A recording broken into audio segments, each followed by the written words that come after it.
Peace and blessings, love. Welcome to Healing Energies, Healing the God and Goddess within you. So, I posted a prompt, a shadow work prompt on my Patreon last week, I believe. And I wanted to give people time to kind of reflect on that prompt and do a live stream, but that wasn't possible because of X, Y, and Z. Doesn't matter. So I decided to launch this on Patreon and YouTube at the same time. Now, some content will hit Patreon first, have first access, and then some content that I create will be exclusively for Patreon, and then of course I'll have my YouTube videos. All right, so a little bit about me. I named my business Healing Energies because I'm really dedicated towards healing. I am not a love and light type of bitch. I feel like, you have to address your shadow side in order to move forward and to really heal and be in a place where you can figure out your purpose, because you have to realize a lot of the traumas that you go through are in alignment with your purpose, right? I posted on Twitter something along the lines of, we have to get out of our heads that we'll be 100% healed. And it kind of reminds me of the story of Chiron. So if you look at Chiron from an astrological standpoint, or even from a mythology standpoint, right? I think I said that right. Mythology standpoint, right? In short, very shortened story, Chiron was immortal, a satire. How do you say it? Centaur? One of those half human, half animal type things, okay? My brain is kind of frazzled because I just did the collective messages for the signs. But anyways, right, let's just focus on Chiron was immortal. He was wounded by someone that he really trusted and believed in, right? So because he was immortal, he couldn't die. He couldn't heal that wound. So he goes to the underworld, sees someone else that's suffering, blah, blah, blah, trade places with them. All right. So that's what the parallel that I'm trying to draw is. A lot of the wounds that we go through, or the wounds that we have, or the traumas that we go through, is in alignment with our purpose, because we're meant to be a service and to help the collective heal, right? So you have to get out of your head that you're going to be 100% healed. What happens is that you get to a place where those wounds don't affect you. You're able to live with them without them controlling your life. And then you're able to take that pain and then help others with it, right? So Chiron, right? That's basically what he did. And a lot of our traumas result from our childhood and how we were brought up, right? So Chiron was betrayed by someone he admired, looked up to, was one of his teachers, so to speak, But who do we get our first wounds from? The people that are what we look up to the most, the ones that we trust the most, our parents, right? And we have to realize our parents are a manifestation of their traumas that they weren't allowed to heal, or they never took time to look into. So look at your parents as people and not as parents, and I feel like that'll help you start your healing journey with those wounds. But anyways, let's move on to the prompt, right? Because right now I am working on being certified in emotional intelligence, so that I can help people understand their emotions in a way that they can let go of the negativity in the past and move forward, right? So I am certified in past life regression. I am certified Reiki master, crystal healing. So also got a life coach certificate, and I'm currently working on my master's in psychology with a concentration in counseling, right? So I do want to eventually get my PhD, because I really want to be a spiritual counselor focusing on adolescence and family relationships, because a lot of our wounds that we carry are from our parents, and our parents are people who weren't really in a space that they could heal. So a little story time, and then I'll go ahead and get into the prompt and some of the tips and the messages, right? So my mom, I look at my mom, right? She passed away in 2016. So in September of 2016. So I'm getting really close to her death anniversary. And a lot of the tower moments that I have been experiencing is revealing some of the resentment that I still have towards my mother. And healing is a layered type of thing, right? You got to think of it like peeling an onion layer by layer, because we are layered individuals. We are multifaceted individuals. Our traumas do not happen overnight. So our healing will not happen overnight, right? Some of the pain we experience doesn't happen at one time. It gets piled on, right? So those layers are created. So our healing in return will be layered. So I thought I had dealt with my little mommy issues, but guess what? My next video is going to be about mother wounds and imposter syndrome, right? So anyways, I find it hard to believe that I was still carrying some resentment towards my mom, and she's dead. It's like, how can you resent a dead person, right? So there was some resentment there because me and my mom didn't have the best relationship. We were always at odds. She always made me feel like I was nothing. I was not a planned pregnancy. And because of my mom's background, her parents were uber religious. My grandfather was a pastor. They had their own church. My mom was 30 when she had me, and they forced her to get married to my dad because she was pregnant, and that was a match made in hell, right? Shouldn't have happened, but again, our parents are a manifestation of their trauma. So when I look at it now, that's a traumatic experience for her, and she had no one to kind of take that out on or really express, So I got the blunt of some of that.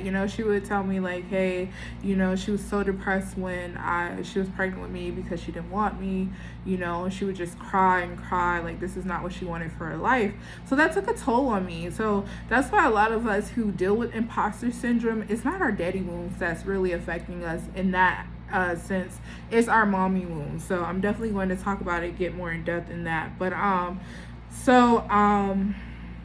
it brings me back to a certain situation that happened. I'm going to plug in a trigger warning right now before I tell this story and how it relates to me. So my mom would tell me things like stop crying, stop being so emotional, life is hard. And in her own way, she was preparing me for what life would be as a black woman, right? Nothing is going to be and a black woman of a darker tone, right? Nothing is going to be handed to me. It was fucked up in the way that she did it, but I understand now, that what she was trying to prepare me for. My mom experienced sexual trauma, sexual assault at a young age.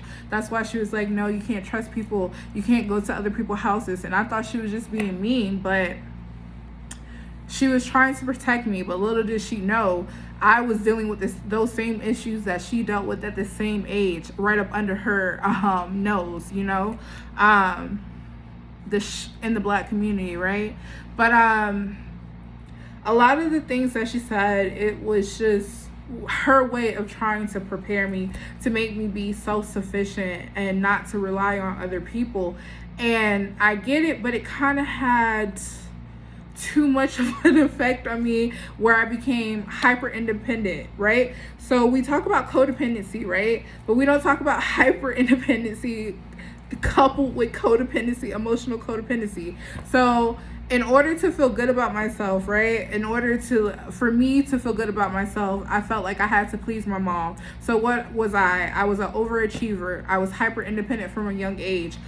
Schoolwork, I always tried to be the best, When I was in 3rd grade, I was reading on a college level because my parents wanted smart kids, but I was always told that wasn't good enough. If I got an A on a paper and it was like a 90 or a 91, it should have been 100. If I achieved something, well, you could have done better, or you could have did it in a shorter time. So nothing ever felt good enough. But when my parents would get around their friends, it turned into, oh, my child does this. So I was also a trophy kid. So having that expectations that I had to excel at everything, I had to be good at everything in order to feel appreciated and loved. And that's really what imposter syndrome results from, needing that outside validation because You don't believe in your own self, right? So that's also how we learn that love is conditional, when in fact love should be unconditional. And that's why healing is so important for me, because in order, even when you're looking for love, a partner, you have to learn that love is unconditional. You have to redefine what you view love is, because a lot of us was taught that love was conditional. This person only loves me if they do X, Y, and Z. Meanwhile, you fucking up a potentially great relationship because of your own wounds, right? Because of your own limited thoughts about love. So that's something to keep in mind as well. Didn't mean to get off track. So how do I get into this without I don't want to cry, because then I'm gonna follow the stereotype that Cancers are crybabies, when we are the mother of the motherfucking zodiac. We carry, okay? We carry y'all. No, let me stop. But no. So I wasn't really allowed to express myself. If I was displeased with something, I was told I was being disobedient, I was being disrespectful. So I never really got a chance to figure out my own identity. My identity was very much so fractured and dependent on validation from others. So I also suffered from abuse, emotional and physical abuse from my parents. You know, Black communities, they believe in spanking kids, but I got way more than that. You know, I would get smacked in the face, I've been punched, I got hit with a broom a few times, had a broom cracked across my back. But you know, it is what it is. Those wounds I have healed from, I moved on from, and if I ever become a mother, that's not the way I believe in discipline a child, because it really just creates a negative connotation, and the child believes that they're inherently bad and they deserve to be punished. So in life, they stay in situations even if it doesn't serve them, because they feel like they deserve it, right? So a lot of our stuff stems from childhood, right? So being told that you weren't wanted is something that can emotionally destroy you. So I never grew, and also having your identity fractured, you never know how to feel, right? So I really tried to distance myself from emotions, and that's leading up into the prompt. So the shadow work prompt is, what emotion do you try to avoid? What makes you afraid to feel it? What are you afraid will happen if you feel it, right? So I had my feelings hurt a lot growing up, especially by my parents, and to avoid that hurt, right, that feeling of unworthiness, right, trigger warning, I developed a habit of cutting myself, right? So that was the way I dealt with emotions, negative emotions, right? Things that I couldn't properly process, because if your heart hurts, right, if your feelings get hurt and your heart hurts, you can't reach into your chest and hold your heart and comfort it, right?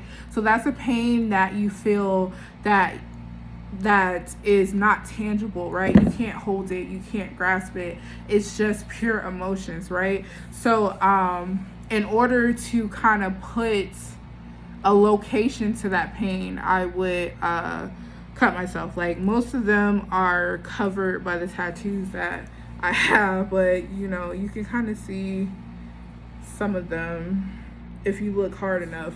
But all right, fast forward. Something happened this past week that just kind of shattered my reality, and this is when I realized, like, yo, I still got some mommy issues I need to deal with, but also I still have some emotional issues that I have to deal with. Like I said in the beginning, I tell my clients all the time, you can't heal just from a logical standpoint. A lot of us understand why things happen to us, but we are afraid to feel the emotion with that situation, so we avoid it. So that prevents us from like really healing and really getting over that trigger, because we don't want to feel that pain. So what emotion do you try to avoid? I try to avoid all emotions, you know. I'm gonna just keep it a buck, right? Growing up, I was very much so a loner, kept to myself. I I even shied away from happiness because I felt like if I got happy, it was going to be taken away.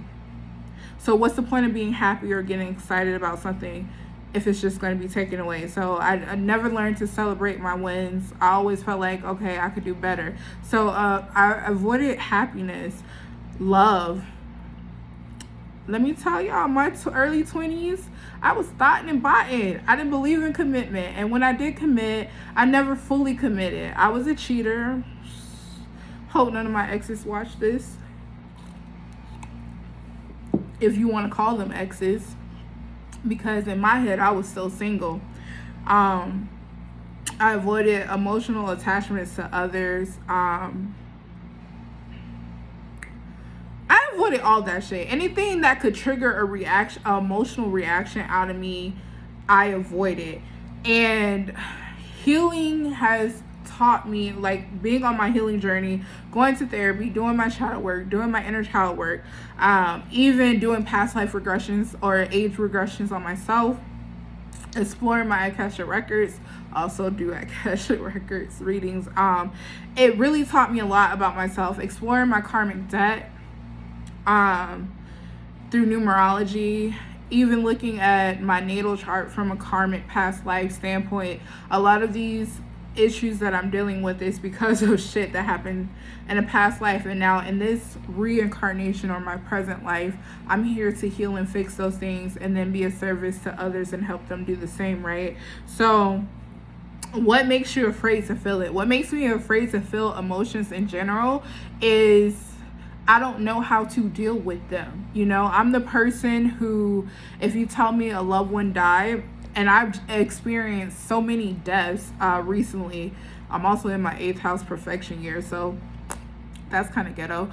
But no, I'm not the person who can comfort you, because my reaction is that death is inevitable. I have a tattoo in Latin, and what it translates to is, from the moment we're born, we begin to die, so remember to live. So I have a very, I don't want to say morbid, but I feel like a realistic view on death.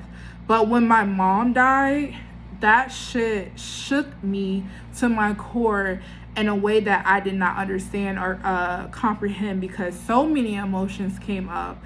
But I had to be a rock for my dad. I had to be a rock for my brother and his kid.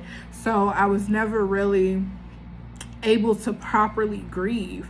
So grieving is emotions too. You go through the anger, you go through the denial, you go through all of that, right? So the 7 stage of grief. How do I not remember all of them when I used to write for a blog for grief for color of people? We're not gonna talk about that, but anyways, so I never really dealt with my mom's death, so I feel like, you know, that's another reason why there's still some resentment there, because me and my mom were just getting close, building a relationship, having an understanding of each other when she passed away. If growing up all you're taught is to not be sad, not be mad, not get too happy, you don't really understand your emotional side, right? So it's kind of like your brain has been programmed by other people on how to feel. So usually what happens is you avoid anything that will trigger our emotional reaction to you. So relationships, I won't commit, because if they break up with me, that's the potential of feel heartbreak. And I felt heartbreak at a young age, didn't know how to deal with it, don't ever want to experience that shit again, so I avoid it, right? So the last part is, what are you afraid will happen if you feel it? That it would destroy me. If I really open myself up to feel all the shit I've avoided feeling for the past 31 years, it would destroy me. But a certain situation really triggered some emotions out of me, and I went from crying to like holding my chest, okay, trigger warning, holding my chest like, oh my gosh, my heart hurts, but I can't like I said, you can't reach in your chest and hold your heart, right? So what did I do? I went to go look for some fucking scissors so that I could cut again. A habit that I haven't done, I'm 31, probably in like 9-10 years, since my very early 20s, right? So why was that my first reaction? Why was that my first reaction?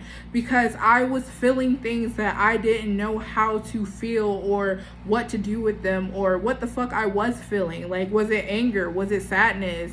Was it I don't know. I relate to indifference a lot. I'm very indifferent about a lot of things. I very much have an I said what I said, I don't give a fuck attitude at times, and I'm realizing within my healing journey that is something that is holding me back, right? So I went for the scissors they weren't sharp enough, so I went to the kitchen for a knife, and like, that's real, like, you know, Carmen, how are you so far in your healing, helping people realize their issues, and you're resulting back to that? But patterns, right? We hold on to old patterns when we don't find healthy alternatives, right? We hold on to old coping mechanisms if we're not doing our healing, if we're not healing deep enough to find another way to deal with things. And it's not to say that I avoid my shadow side, because I live in that bitch, okay? It's just that I didn't know the proper tools to deal with emotional pain and trauma, and it's because I experienced so much of it at a young age. Mentally, I shut down from it, and a lot of us have like, for the longest time, certain ages I had blocked out because of the emotional trauma. And I know some of you guys deal with that too. Like, when you think about your childhood, there's certain ages you don't remember, and it's because the traumatic events that you experienced were so great. Mentally, you had to shut down, close it out, in order for you to keep going, to keep surviving. The brain is a very peculiar organ, right? It protects us in a way that's not always healthy, right? If we have sensory overload, too much emotional pain, you know, the brain will block it out so that we don't feel it, don't remember it. But we'll realize later on in life, certain things start to trigger us, and it's like, why am I triggered? Why am I bothered by this? And we have no clue. And it's because it's from a traumatic event that we blocked out. And that's what really got me into not only doing past life regression, but age regression, because there were some ages that I could not remember. And then by allowing myself to really kind of go back to those ages, I started to feel shit. So what are you afraid will happen if you feel it?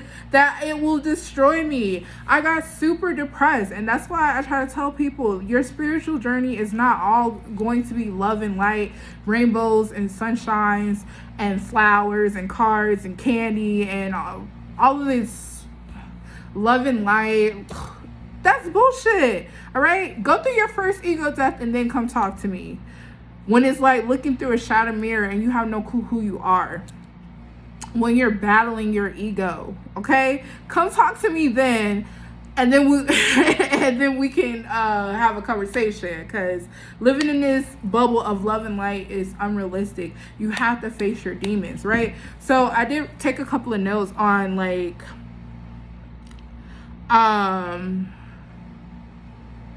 why it's so hard to deal with certain things. So let me pull that up.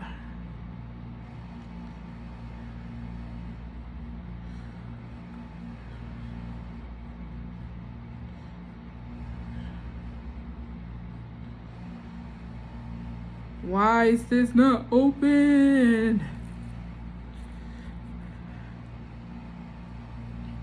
All right, so let's talk about this, right? When you experience trauma and you don't deal with it, it can manifest in depression, right? OCD, anxiety, and also PTSD. I have been diagnosed with pretty much all three of those. OCD, which was a very, very, very, very hard thing to battle. And it's like looking back over my life, this is how some people deal with their emotional trauma, right?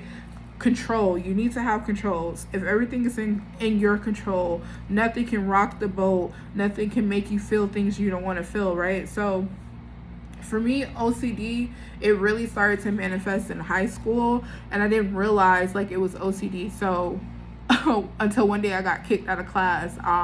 And then my senior year I took psychology, and I was like, yo, I should probably see a therapist, but whatever. So one day we were in class and our teacher was going over whatever we were supposed to be learning, but she didn't want us to take notes to the end. And see, me, I'm a person who learns by doing. So as she's explaining stuff, I need to like write it out in a way that I can understand it and remember it. And she's like, Carmen, put your pencil down. And I'm just like writing, and I can't stop. And then she's like, Carmen, put the pencil down. And I'm like, lady, I'm just taking notes. Like, I'm being a student. Carmen, put the pencil down. Still couldn't put the pencil down. Like, mentally, I could not put the fucking pencil down. And so I got kicked out of class. And I'm just like, for taking notes. But that control, right? That is something that's within my control. I can take notes how I want to take notes, okay?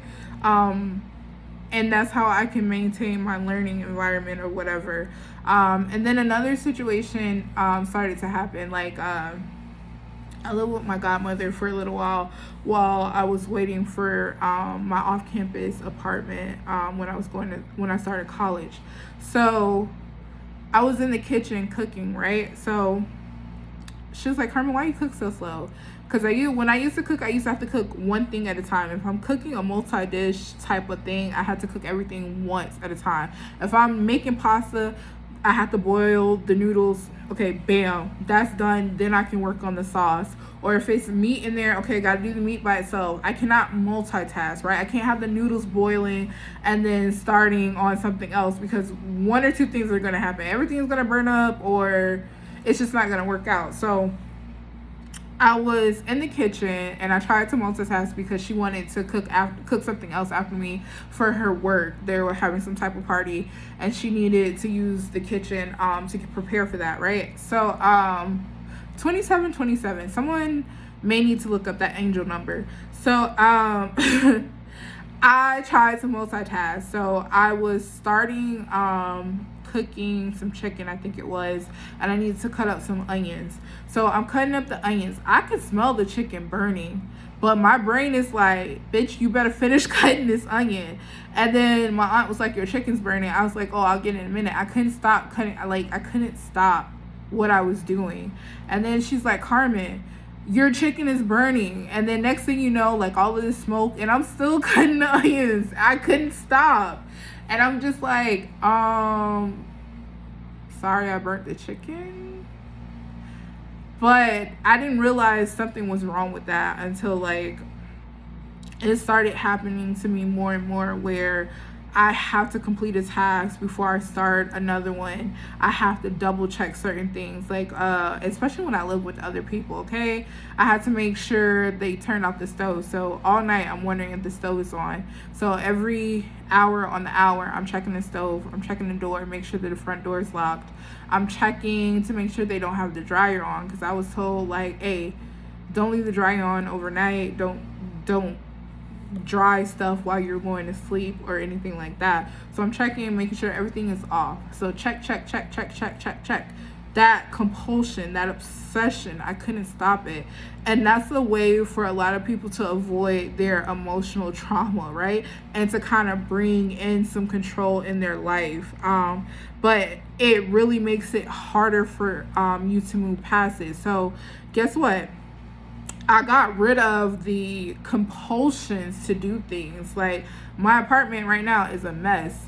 It's annoying, it agitates me, but I have gotten rid of that compulsion to actually do something about it. So I'm like, okay, yeah, I'm healed from that, but the obsessive thought is still there, right? I still obsessively think over things. So some people, you may even suffer from OCPD, which is obsessive compulsive personality disorder.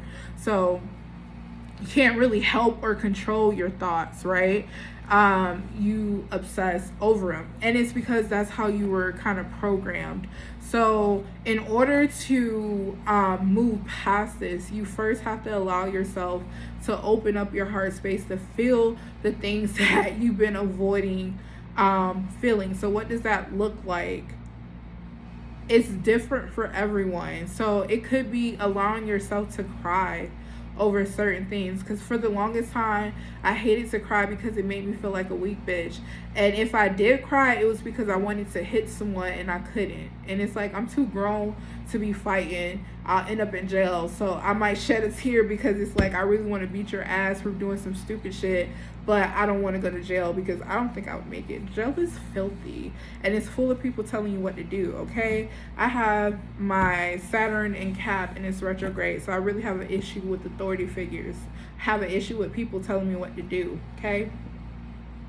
So that's another video, another story, or whatever. So what makes it hard to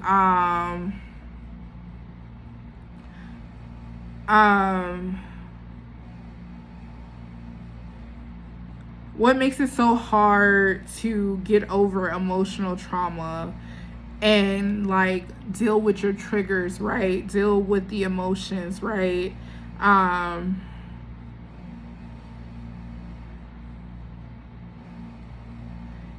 You have to learn to reparent yourself. You have to go back to square one, right?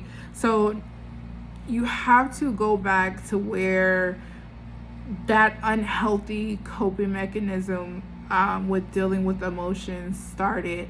And that's for a lot of us in childhood, or after we experience that first heartbreak, we close ourselves off from love because we never want to experience that pain again. Or after going after a goal and not succeeding, so now we don't go after things because we don't want to feel that rejection, that feeling of rejection again, right? So you have to go back to where it started. So that's why I'm really big on past life, and I always have this message that sometimes you have to go back in order to move forward. So going back to where the trauma first started and reprogramming your brain to not think how other people have told you to think about or to deal with your emotions, and giving yourself a safe space. That's why I say having your handy dandy notebook is important, to really write out those feelings, and that's how you really start to allow yourself to feel them. When you put them on paper, right, that's you letting them out in a way.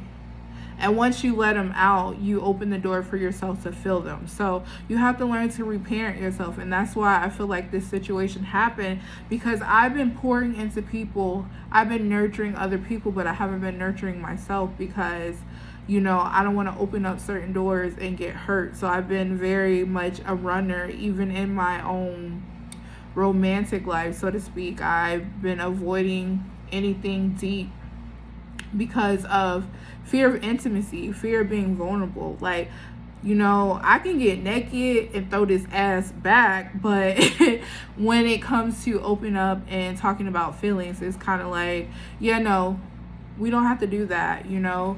And that really prevents you from having the relationships you desire, not just love relationship, even valuable friendships, because you don't want to let anyone in, because you don't want to have to potentially feel that hurt if that person betrays you or if that person leaves. So going back to those inner child wounds around abandonment, feeling left out in the cold, right? So if you don't allow people close to you, then guess what? You can never feel abandoned. Some of you guys are the runners. You leave the situation before a person can leave you, you know? It's like, oh, everyone leaves, so I might as well bounce first. And that's not healthy. It's not conducive to the life you want to live. And a lot of it stems from you not really allowing yourself to emotionally heal. You understand the things that you went through from a logical standpoint, right? So like how I talked about my mom in the beginning, right? I understand that certain things happened to her. And in her way, she told me certain things to, quote unquote, for me to learn to protect myself, right? She told me not to trust people because she knows, right? She knew even from a young age about me that I had a big heart, that I was a very caring person. I'm the type of person, I could be broke, but if I can rub some pennies together and make something shake for you, I'm going to do it, even if it means I go without. So I didn't have boundaries, you know? I was very easily receptive to negative energy and people who just wanted to leech off of me, even from a very young age. And it's like, we talk about our gifts and how they can be generational. My mom was a prophet, right? My grandma is a dreamer. So I feel like she saw that gift in me, but I don't know. It's just like, it comes to whom much is given, much is required. And my mom ran away from her purpose a lot in her life. And I realized on my own journey doing this spiritual work, a lot is required of you, and sometimes it's easier to run. And a part of those requirements is to deal with your own emotional wounds, right? To deal with your own past, to deal with your own trauma. How can you be a healer if you're not healing yourself? How can you be a healer and you don't believe in forgiveness? How can you be a healer and you don't understand what compassion is? You know, so these are the things that I'm learning. It's like I can show compassion, and forgiveness is the one that I'm still working on. You know, I'm a Cancer. We hold grudges, okay? We can carry that shit to our deathbed, all right? But I'm learning to release and let go of things, right? And also, like, with that whole experience, right, it showed me where I needed help in my healing. See, my guys, they don't play games with me, right? If I ask them for something, they're going to show me. So it's kind of like that week, I would say a week prior to that, I was at my altar. I'm like, yo, I feel like I'm stuck. I feel like there's something I'm not understanding. I feel like I've been stuck in the same page. I know I'm going through an ego death. I'm trying to change my perspective, but I feel like there's something more to this lesson that I'm missing. And it's like you're telling me messages of certain things coming and I'm not seeing them come into fruition. So I feel like, okay, maybe I am the block, right? So I sat at my altar, cried a little bit, like, yo, show me what it is that I'm not seeing. And sure enough, a week later, they threw that situation in my face to realize it's emotional trauma that I have not properly healed. I've dealt with it from a logical standpoint, but I still have not allowed myself to feel certain things. And I dropped a thread on karmic astrology and how this relates on an astrological level from a natal chart standpoint. So I am going to plug in that link to that tweet. But back to the prompt. So I want you guys to really reflect on it. I'm going to leave it in the description box, and use this as your first step in your emotional healing, right? Allowing yourself to really feel certain things, and not being afraid that it will destroy you, because realize you have the power and the strength already within you to get over these things. But you also have the support of your guides and your ancestors, because as you heal, you're healing your lineage. So it's important not to avoid certain areas of healing because it's painful. You know, healing is painful. Healing is traumatic because you have to relive traumas. Who the fuck wants to do that? Not me, shit's ghetto, but it's necessary in order to grow. It's necessary in order to fulfill your purpose. It's necessary for you to get where you're ultimately trying to go. You ever see people who only reach certain levels and kind of hit like a plateau? It's because they stop doing the inner work.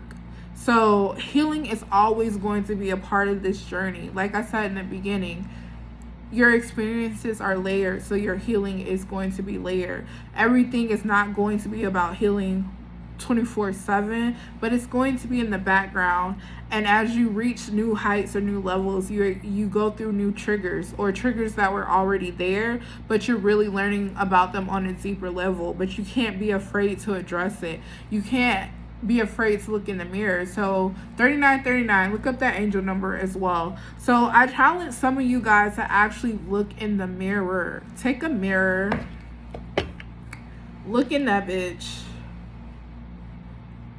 and really, really reflect on what you see. So I'm going to close the video at that. If you have questions, I will, leave comments. I try to get to everyone's comments. If you would like to book a personal reading, I'm going to leave all of that information in the description box. But I just want to say, if you made it this far, because I know this video is long, I just want to say I'm very thankful and grateful to be able to share my experience in order to help you guys grow and heal. I hope you join the family. Like, comment, and subscribe, and stay tuned for the next one. Peace.